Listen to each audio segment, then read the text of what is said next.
Pâncreas. 70, né? 70, pâncreas. Pâncreas 70. Então o que a gente tem que saber do pâncreas? Existe uma cauda, existe um corpo, existe uma cabeça. Aí dá uma pequena divisão entre processos de forma e colo pancreático, que é uma coisa anatômica, não anatômica, é uma coisa usada para diagnóstico cirúrgico e por imagem. Dentro do pâncreas nós temos o ducto pancreático principal, os ductos secundários, nós temos o Santorini e o Virso. Com legendas, para quem não entendeu o que eu falei, tá? Aqui, ultrassonografia, tomografia. Na ultrassonografia, aqui é a cabeça do pâncreas e o corpo, e eu estou perdendo um pouco da cauda. É um bom método, mas ele não consegue ver geralmente o pâncreas em um corte único, porque o pâncreas é uma estrutura que é meio oblíqua dentro do abdômen. Tanto que aqui, ó, vocês estão vendo o pâncreas em toda a extensão desse paciente, é uma raridade. Esse aqui eu montei a imagem por formatação coronal, eu vou rodando o paciente até montar esse pâncreas completo para vocês. Então aqui está o pâncreas, aqui está o pâncreas. Vocês já conheciam o pâncreas, porque eu já tinha dado aula de anatomia. Existe uma diferença. Esse pâncreas, está vendo um pouquinho de líquido aqui, ó? A água, isso é água. Tem um pouquinho de água aqui, um pouquinho de água aqui, um pouquinho de água. É pancreatite, um pouquinho de água aqui. Vou mostrar para vocês daqui a pouco. O pâncreas normal, como esse que vocês estão vendo, ele tem que ter esse aspecto aqui, ó, de flóculozinhos, tá vendo? Periférico. Por quê? Porque ele é um órgão não capsulado. Por isso que ele está muita pancreatite. As enzimas saem dentro dele e digerem você mesmo, digerem a própria gordura em volta dele. Tá? Aqui está dando para ver o tubo pancreático. Não é normal ver desse calibre. O calibre dele é um fio de cabelo. Okay? Bem fininho mesmo, normalmente. Aqui a divisão entre cabeça, colo, corpo e cauda. Mais ou menos é essa divisão que a gente usa. Eu vou falar de duas coisas para vocês que são fundamentais. Tumor e pancreatite. Pancreatite vocês vão ver até cansar aqui no seu escola. Tumor eu vou dividir para vocês. Tumor adenocarcinoma de 90% e vou pincelar um pouquinho nos outros. Tá? Então, pancreatite. Pancreatite segue uma cadeia óbvia aqui de cometimento histopatológico. O pâncreas sofre um insulto, aquele insulto, como ele não é capsulado, ele enche de enzima. Basicamente, bem resumidamente, bem simplificado. As enzimas saem do pâncreas, começam a digerir a gordura em volta, porque tinha que ficar dentro do pâncreas. Na hora que cai aquela gordura em volta do pâncreas, começa a digerir. Essa digestão promove uma inflamação, que vai dar a densificação da gordura pancreática. Conforme começa a necrose, começa a formar líquido, que vai dar ascite, que aí vai dar pancreatite em seguida. Então vamos ver isso aqui. Existia um cara que não é aquela dupla de loirinhos, chamada Hanson. O Hanson morava lá nos Estados Unidos e ele tem muita pancreatite no estado dele. E aí o Hanson falou assim: olha, precisamos criar critérios para ver o prognóstico. Porque tinha um caboclinho que chegava lá com pancreatite, ficava lá 2 meses e quase morria. Chegava, ficava bom, queria ir embora, cantava as enfermeiras, estava todo mundo embora para casa. Então, quais são os critérios que eu vou chegar a dar um prognóstico desse paciente? Aí o Hanson fez os critérios dele, não deu certo. Faltava mais um dado. Aí pegou o cara que trabalhava com ele, que era um radiologista chamado Baltazar. Falou: Paulo, vamos lá, vamos tomar um show. Ele falou: tomar show, vamos fazer um. Sabe que tem alguma coisa que a gente consegue ver por imagem? O Baltazar falou assim: olha, alguns pacientes eu tinha isso, então vamos fazer um trabalho. Fizeram um trabalho randomizado, grande. Fizeram o quê? Uma escala no pancreatite, que por azar do Hanson ficou com a escala no Baltazar, tá? Que é o radiologista. O que a escala faz? Primeiro, quando o Baltazar, em 1980, fez essa escala, ele falou A, B, C, D e E. Isso aqui entrou na cabeça do pessoal, colou, e o pessoal só pensa em A, B, C, D e E. Só que aí depois ele provou que esse treino não estava certo ainda, faltava mais uma coisa, faltava o quê? Necrose. Avaliar a necrose, tinha que já dar contraste para ver a necrose do parênquima, porque isso aqui também mudava o prognóstico, ok? E agora, em 2010, deram mais uma mudada no protocolo de Atlanta, sendo gastrocirurgião e radiologista, e fizeram uma nova reclassificação, mas baseado nisso aqui, eles só mudaram os termos, que eu vou passar por vocês.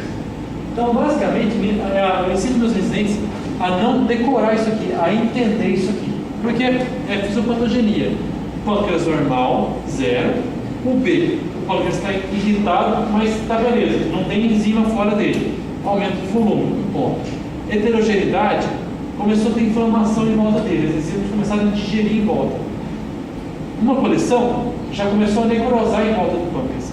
Mais de uma coleção, aí sim é o grau máximo. Então, isso aqui dá uma escala de 0 a 4. Isso aqui é um score, dá uma classificação, 0 a 4. E aí vem mais 6 pontos, que tem que dar 10, né, gente? 4 mais 6. Aí vai. Se não tem nenhuma necrose, na hora que eu injeto o contraste, se o pâncreas perfunde bonitinho, colore por completo, é 0 necrose. Se a necrose pegar 1/3 do parente, ganha 2 pontos. 2/3, 4 pontos. 3/3 do pâncreas inteiro, 6 pontos. Aí a gente falava 0 a 3, discreta, moderada, acentuada. Caiu. Não fala mais isso. Simplificou. Divide. Pancreatite aguda não grave, também conhecida com o nome de intersticial edematosa. Pancreatite aguda grave. Essa galera grave vai para a CTI. Essa galera que você trata no consultório, ambulatorial ou no leito do quarto, 1, 2, 3 dias você pode dar alta. Isso mudou bastante. A ideia é tentar, prognóstico. Então, o grave é acima de 6 ou mais. E o não grave, e a grave pelo que chamamos de pancreatite necrotizante, ou seja, tem necrose. Então, é simplesmente, pegou essa turma aqui, ó, mesmo que tenha um grau de necrose, se der 3 mais 4, já deu mais que 7, mais que 6, então já é o grave, tá? Então ficou pancreatite aguda não grave, pancreatite aguda grave, não tem mais discreta, moderada, importante, não importante, relevante, não tem mais isso. É para uniformizar conteúdo, para o mundo inteiro. Eu, o cara está lá na Austrália, falar a mesma linguagem. Tá? Quando eu falo pancreatite aguda não grave, ele já entende, a hora que lê o laudo lá na Austrália, que aquele cara não tem necessidade de internação em CTI. Esse aqui é o trabalho original do Baltazar em 1990, onde ele percebeu que os pacientes com aquela letra D e E, ou seja, que tinha colisão peripancreática, mudavam de 4 dias de dias de internação, de 15 dias para 32 dias ou 85 dias de internação. Tá? Isso faz toda a diferença. Um cara que fica 14 dias, um cara que fica 85 dias. Então, isso aqui foi o primeiro ponto onde ele percebeu. Aí ele percebeu num outro trabalho, desculpe, aqui já está traduzido, que na hora que tivesse necrose, o pâncreas E, mas sem necrose, ficava mais ou menos 25 dias. O pâncreas E, um pouquinho de necrose, 54. E o pâncreas que tinha muita necrose, 109, 110 dias, 107 dias de internação. Ou seja, a necrose era relevante. Por isso eles chegaram nessa mudança de termos. Tá? E vocês percebem que o Hanson não mudava tanto só o critério clínico laboratorial. Precisava da imagem mesmo para mudar. Tá? Por isso que todo mundo tem pancreatite, ganha uma tomografia, pelo menos um. Então, grava essa imagem do pâncreas sem necrose aqui. A gente vai começar a ver agora pâncreas alterado. Até aqui alguma pergunta? Não? A, B, C, D, E mais necrose. Pancreatite aguda não grave, pancreatite aguda grave. Antigos espíritos do mal, ó, lembrem disso aqui, tá? Cálculo, a principal causa de pancreatite. Então as aulas estão muito juntas uma outra, não tem jeito. Aqui uma pancreatite. Eu estou vendo. Vamos lá. Quem que é esse? Fígado. Essa aqui, só no vesículo. Esses senhores aqui, irmãos, rins, aorta, coluna. Pâncreas. Pâncreas está aqui. Densidade de ar, densidade de água, densidade de músculo liso. Isso aqui, ó, tem densidade de sólido ou líquido? Líquido. É líquido peripancreático, tá vendo? É pancreatite. Primeiro ponto, que é uma pancreatite aguda não grave, porque não tem necrose no parênquima. O parênquima está realçando homogeneamente. Ah, mas está faltando um pedaço da cabeça. Lembra que eu falei que o Paulo fez uma estrutura oblíqua? Aí ele veio todas as imagens e eu falo isso. Ó, pâncreas normal. Pâncreas sem necrose. Aqui está esticado para vocês. Líquido aqui embaixo, ó, escorrendo. Líquido aqui em cima. Talvez um pouquinho de mais intensificação que líquido. Tá? Esse é um pâncreas normal, com pancreatite, com líquido em volta. Ok? Pâncreas esticado para vocês, corte com cauda, corpo, colo, cabeça, processo ciforme. Aveia, líquido, líquido, líquido, líquido, líquido, líquido, líquido, líquido, líquido, estômago, líquido, líquido, líquido, líquido, líquido. Por quê? Está ensinando do reto peritônio para o peritônio. A pancreatite ela não respeita aquelas glândulas anatômicas que a gente aprendeu naquela aula de anatomia. Então, por quê? Porque é um líquido inflamatório. Ele atravessa o reto peritônio e o peritônio. Tanto que ele atravessa que esse líquido todo aqui, ó, vai escorrer para onde? Para a pele, que vai formar um sinal clínico, que é um grande hematoma aqui na parede. Alguém sabe o nome desse sinal aí? Não, o Ureterno, parabéns. Exatamente, já falou os nomes. Já saber. Poxa, professor, dá para ver isso? Dá. Eu vejo pela tomografia. Agora aqui, ó. Pâncreas normal, olha que lindinho que ele está aqui. Olha aqui, ó. Necrose. Viu? Alteração de perfusão. Injetou o contraste. E aqui não contrastou. Necrose menor que 30%. Ok? Olha aqui, ó. Pâncreas, pâncreas, pâncreas, necrose, necrose, necrose, necrose, necrose, necrose, da cauda inteira. A densidade aqui, ó, 11 unidades de Hounsfield. Água. Ok? Necrosou, diluiu o pâncreas, vamos dizer assim. Ok? Aqui então, ó, acabou o pâncreas. Tem um pouquinho de ilhota pancreática aqui, um pouquinho de parênquima aqui, um pouquinho de parênquima aqui. Aqui já gera insuficiência pancreática aguda, que é bem grave. Ok? E as complicações que podem ter, às vezes pode formar coleções líquidas. Aí aqui o negócio já começa a escambar e fica complicado para vocês. Se as coleções são secundárias à necrose, hoje o termo correto é o WON, W-O-N, Wallet of Necrosis. É necrose incistada coletada. Antigamente a gente chamava tudo de pseudocisto pancreático. Hoje tem essas duas divisões. Se for uma pancreatite interessada hematosa, é pseudocisto, sinal é o wallet of. Mas tudo bem. Sabendo que depois que a pancreatite se forma, aquela breuva daquelas coleções estômago-abdômen, elas podem incistar e formar um falso cisto, que não tem parede epitelial verdadeira. E essas coleções incistadas, elas podem infectar. Aí é uma indicação cirúrgica de pancreatite, é você drenar essa pancreatite infectada. Perguntas com a pancreatite, vocês vão ver demais. Eu garanto que no mínimo 5 de cada um aqui. Tá? Alguma pergunta? Pode falar. A necrose tem um lugar específico para ela poder começar, ou ela pode correr em qualquer parte do corpo? Deve ter uma explicação para isso, mas a gente não conhece isso. É mais complicado, quando o negócio você não parece pode ser só da gordura. Há umas divisões de classificação clínicas para isso. Tá? Mais alguma pergunta, gente? Ok. O que está alterado nesse raio-x? Vocês estão lá na puta. Lá, entre 4 pacientes que vocês estão atendendo com dengue, apareceu esse pingão aqui. Ele já é conhecido lá, que é aqui em Bus, e esse raio-x tem uma alteração. E deve ser do pâncreas, senão não estava na aula de hoje, né? Está focado, olha, o corpo vertebral está preservado. Vocês estão vendo aqui, ó? Bolinha, bolinha, tá vendo? Calcificação, tá vendo? Aí você já sabe que tem cara pingão mesmo. Olha lá, o pâncreas dele. Está cheio de calcificação no pâncreas, vocês estão vendo? Olha como ele é heterogêneo, parece que tem até um pouco de pancreatite aqui, tá vendo? O que é isso aqui? Pancreatite crônica. Esse pâncreas tem um processo inflamatório crônico que gera necrose e calcificação e distorção da arquitetura normal do pâncreas, que começa a atrofiar e o ducto começa a dilatar porque ex-vac vai morrer no parênquima onde o ducto não tem mais aquela compressão que faz ele ficar pequenininho. Quando vocês veem o pâncreas cheio de calcificação distrófica assim, é pancreatite crônica. Se fizer o render em 3D, esse é o aspecto. Olha lá. Desenhando o pâncreas. Faz um exoesqueleto, mais ou menos, tá vendo? Olha o tanto de calcificação que tem no pâncreas. Isso é pancreatite crônica. Não é a mesma coisa. Não é 10, 15 pancreatites seguidas. É pancreatite crônica. É diferente de pancreatite aguda. Se vocês quiserem saber a diferença, vocês pegam um livro e estudam, porque eu sou radiologista. Tá bom? Tá? Mas tem uma diferença. Tá? Olha aqui, ó. Aqui já é uma outra coisa da pancreatite crônica. Vocês estão vendo? Ó, parece uma lacraia aqui, ó. Tá vendo? É o pancreático. O que é isso aqui? O pancreático principal e o secundário dilatado. Isso aqui ou pode ser um tumor dentro da via do produto pancreático, produtor de mucina, ou é pancreatite crônica. Lembra que na primeira slide eu mostrei do pancreático e os secundários? Vocês estão vendo os secundários. Então tem gente às vezes que acha, nossa, isso aqui é o pancreas secundário, está muito dilatado.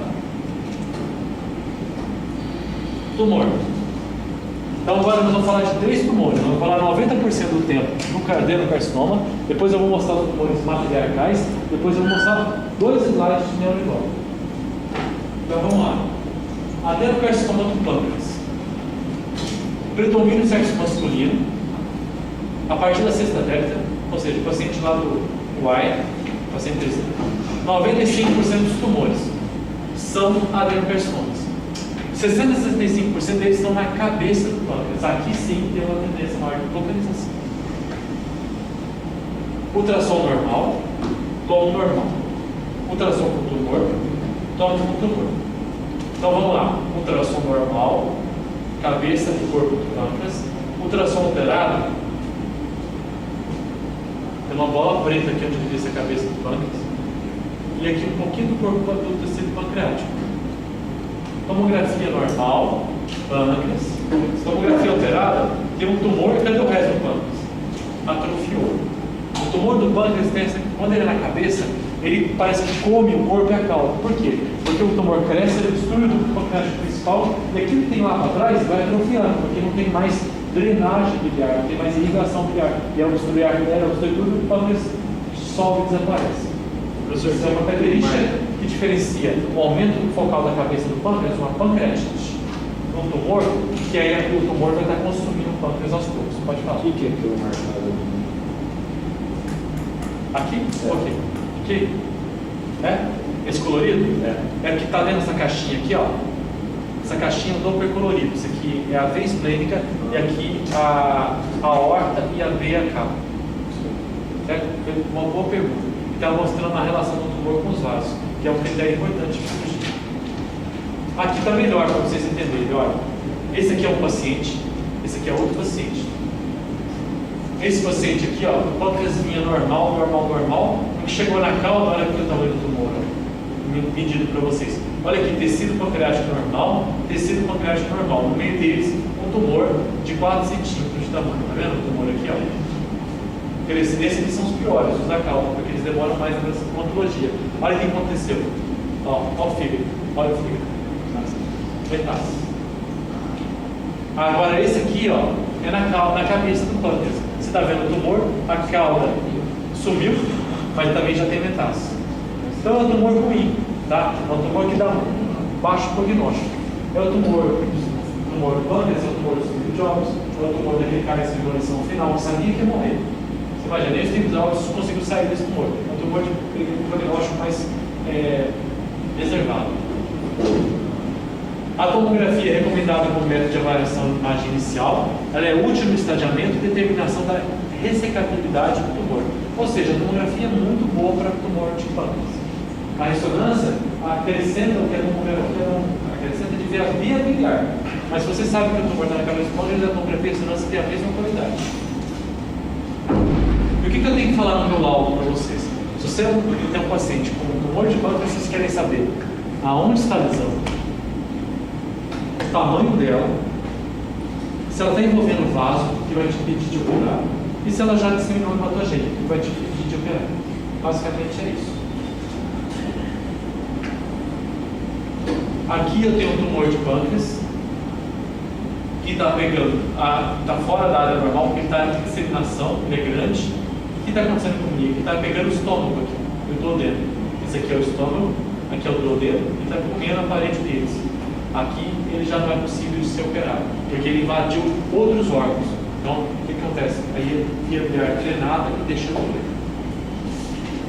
Aqui, ó, o tumor de pâncreas está na região do corpo e ele está pegando aqui, o tronco celíaco, que está saindo aqui, olha aqui, ó, o tumor dentro dele, o tronco celíaco, envolvendo igual uma aliança.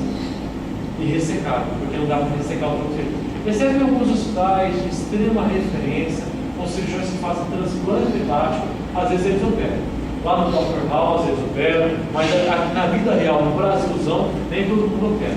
Não é nem porque o cirurgião é ruim, porque não tem o suporte de circulação extracorpórea, transplante hepático, é uma complicação. É um desafio. Aqui, ó, a gente tem um tumor do pâncreas, tem linfonodos entre a veia cava e a aorta, linfonodos.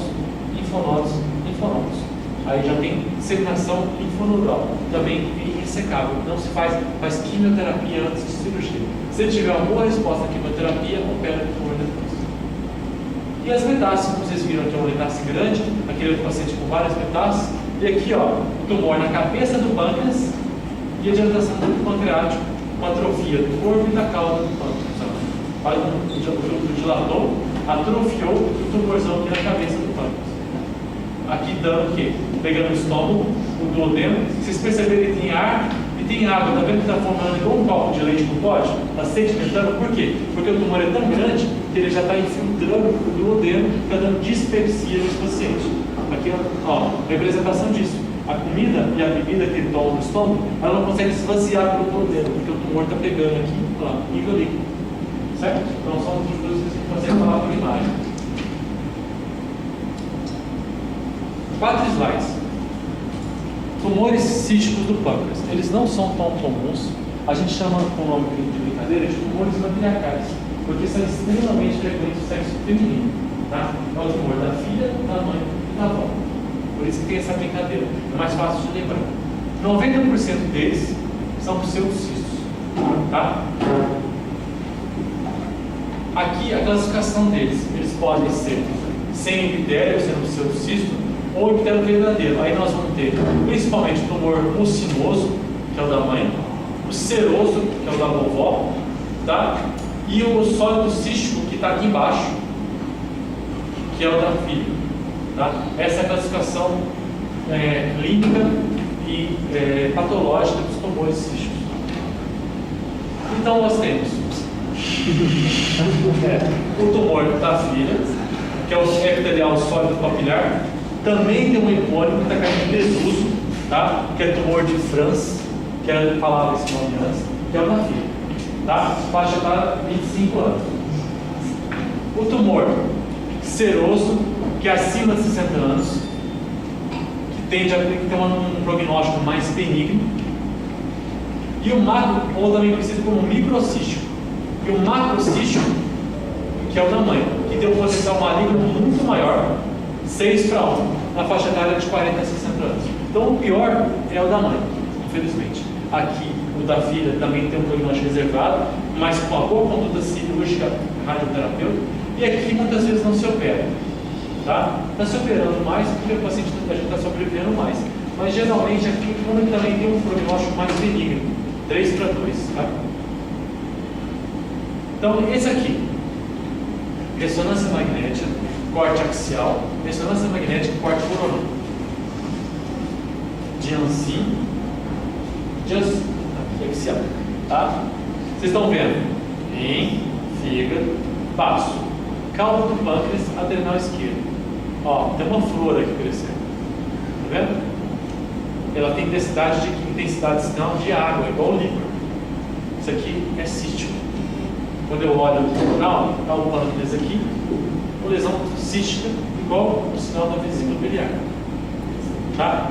Esse aqui, a gente não consegue ver muito bem o formato dele de pequenas bolhas que estão formando. Ele parece uma coisa só. Isso é o microcístico. É o tumor seroso da avó. Tem um limite bem definido. Já esse outro, ele é grande. Ele tem várias vegetações sólidas, septos dentro dele.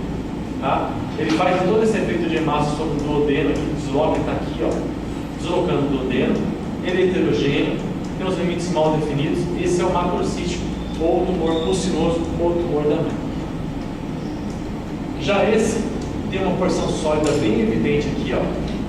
Tem áreas císticas, ele é sólido cístico, o pâncreas está ali parcialmente definido, ó, o pâncreas vem aqui e o tumor está aqui na cauda. Esse é o tumor da filha, tumor sólido cístico, tumor de France. Por fim, os tumores que são extremamente vascularizados são os tumores não endócrinos. Aí vocês vão aprender na clínica, principalmente no endócrino, utilizando os tumores, cada tumor desse ele pode desenvolver a partir de uma célula pancreática. Aí vocês têm o insulinoma, o gastrinoma, o viboma, o glucagoma, que, como o nome próprio diz, produz determinados hormônios. Tá? Tá? Por exemplo, o gastrinoma, ele vai dar o quê? Vai dar muita gastrite, vai dar outros tumores na parte do estômago. Esses tumores têm um comportamento hipervascularizado, tanto que eu estou fazendo a fase arterial. Lembra aquela conversa que eu falei do fígado? Ó, o contraste não chegou no pâncreas, mas o tumor já realçou, porque está na fase arterial. Tá? É um tumor extremamente vascularizado, ele é hipervascularizado. Esse tumor, geralmente, aqui na ressonância magnética, o tumor está aqui, ele está hipovascularizado, porque aqui é a fase portal, já tem contraste no pâncreas e não tem contraste no tumor. Aqui é a fase arterial, está sem contraste no pâncreas e o tumor está aqui. Tá? São tumores pequenos, que dão muita sintomatologia. Aqui está vendo essa bolinha preta aqui, bem difícil de ver no pâncreas, mas que dão muita alteração clínica e laboratorial, pela produção de hormônios que eles têm. Por isso que eles são chamados de neuroendócrinos. Ok? Alguma pergunta, gente? Então, o que a gente falou?